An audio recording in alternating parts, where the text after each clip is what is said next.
سماجی کاری 51 صحیح بخاری نمبر 2662 میں موجود ایک حدیث میں حضور نبی اکرم صلی اللہ علیہ وآلہ وسلم نے دوسروں کی تعریف کرنے سے منع فرمایا۔ یہ ایک ناپسندیدہ عمل ہے کیونکہ یہ سب سے پہلے گناہ ہو سکتا ہے اگر تعریف جھوٹ پر مبنی ہو، جو اکثر اس وقت ہوتا ہے جب کوئی دوسرے کی تعریف کرتا ہے۔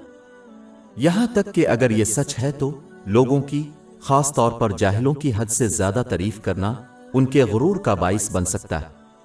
یہ ایک بری خصلت ہے کیونکہ ایک ایٹم کی قیمت کسی کو جہنم میں لے جانے کے لیے کافی ہے۔ صحیح مسلم نمبر 265 میں موجود ایک حدیث میں اس کی تنبیہ کی گئی ہے۔ حد سے زیادہ تعریف کرنے والے کو یہ یقین بھی ہو سکتا ہے کہ اس نے اللہ تعالیٰ کی اطاعت میں اپنی صلاحیت پوری کر دی ہے، اس لیے اس کی اطاعت میں زیادہ کوشش کرنے کی ضرورت نہیں۔ کسی مسلمان کو دوسروں کی تعریف سے بے وقوف نہیں بننا چاہیے کیونکہ وہ اپنے اعمال اور باطن کے چھپے ہوئے کردار کو کسی دوسرے سے بہتر جانتے ہیں۔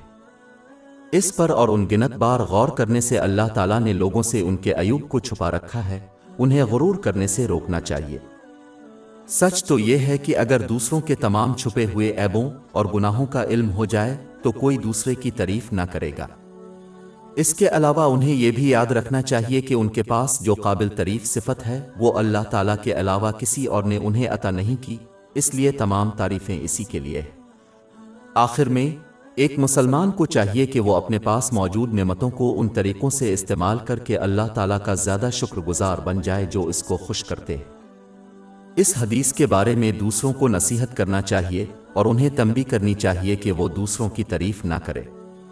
صرف بعض صورتوں میں دوسروں کی تعریف قابل قبول ہے۔ کسی کو حد سے زیادہ تعریف کرنے سے گریز کرنا چاہیے، ہمیشہ سچائی پر قائم رہنا چاہیے اور ایسا اس لیے کیا جانا چاہیے کہ وہ زیادہ اچھے کام کرنے کی ترغیب دے۔ یہ خاص طور پر بچوں پر لاگو ہوتا ہے، جیسے کہ ان کے اسکول کے کام کے حوالے سے ان کی تعریف کرنا، اچھے برتاؤ اور جب وہ اسلام کے فرائض ادا کرتے ہیں۔